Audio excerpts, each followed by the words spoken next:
Chapter 13 School Hierarchy. The next day at 8 a.m. the students were woken up by the sound of an alarm in the dorm rooms.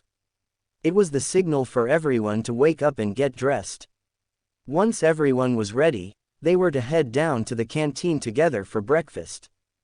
When Quinn woke up, he was greeted with a nice surprise from the system.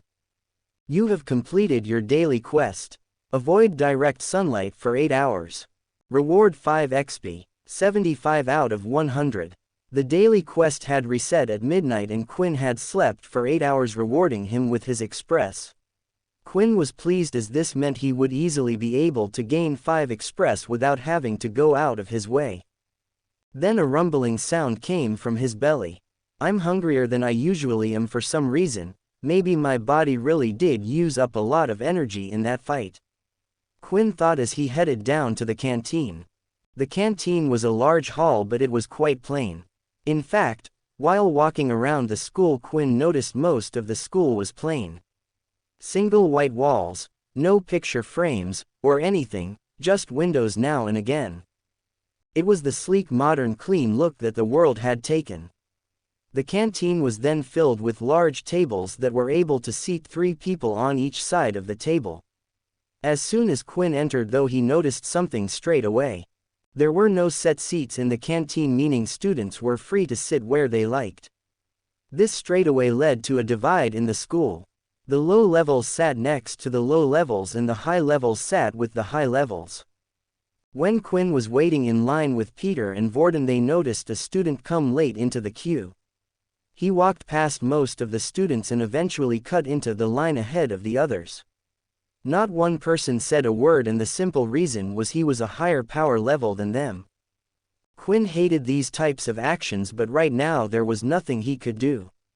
Once the 3 of them got their food, they started looking for a place to eat. Why don't we go over there? Vorden pointed at an empty spot. Are you sure, Vorden? Peter asked. That's a level 1 area. You don't have to sit with us if you don't want to, right, Quinn? Yeah, don't force yourself, Quinn replied.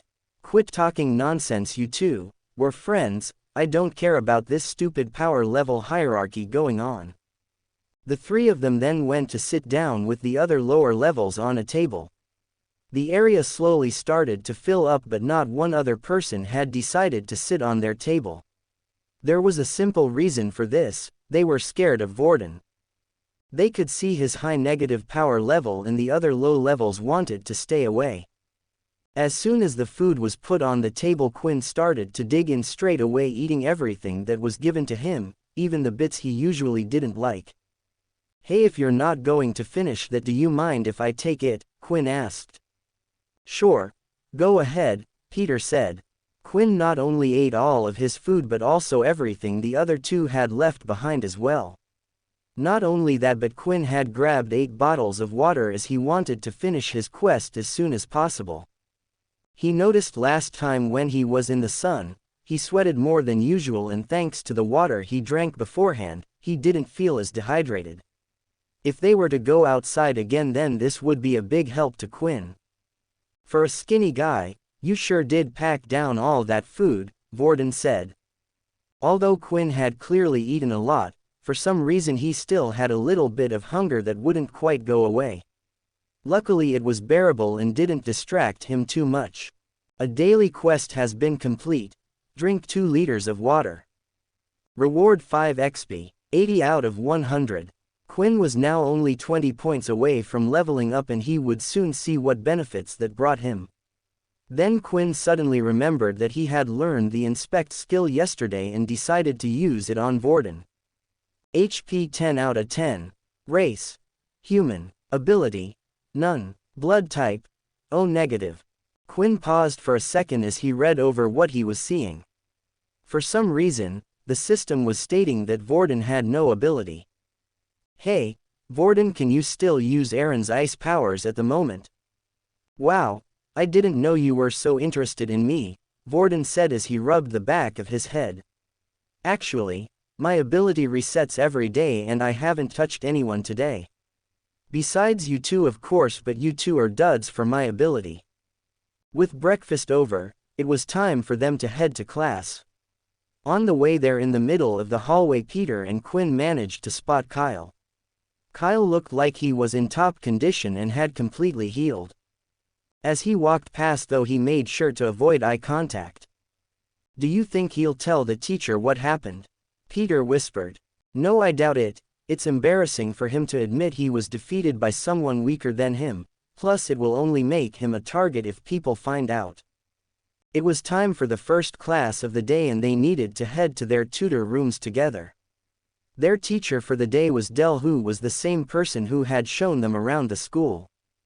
The students took their seats and just like in the canteen, people chose to sit next to those with the same power levels, all but Vorden, of course.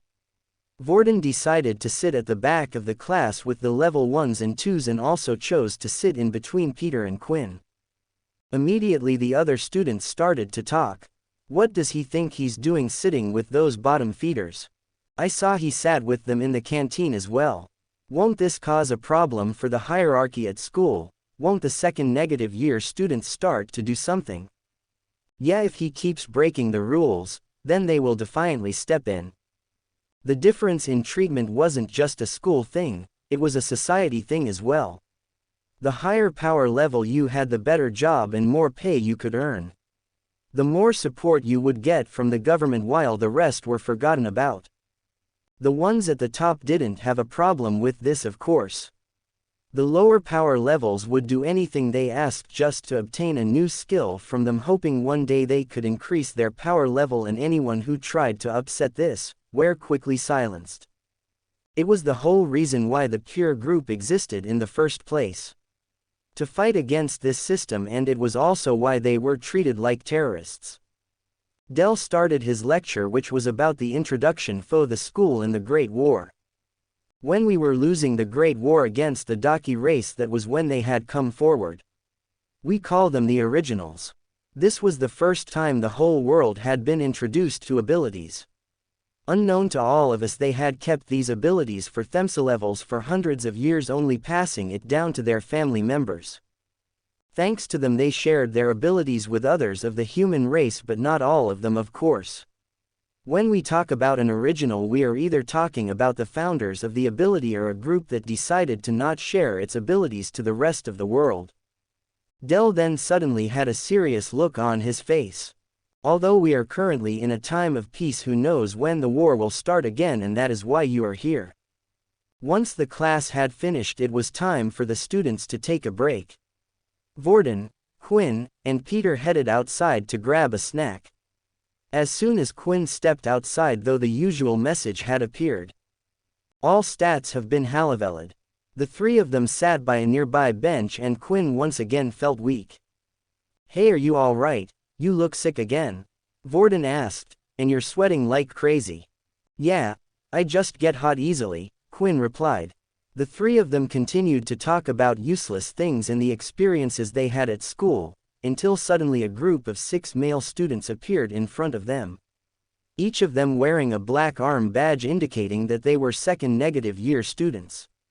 Looks like the rumors were true. One of the second negative year students said, "We have some business to discuss with you three. Do you mind coming with us?"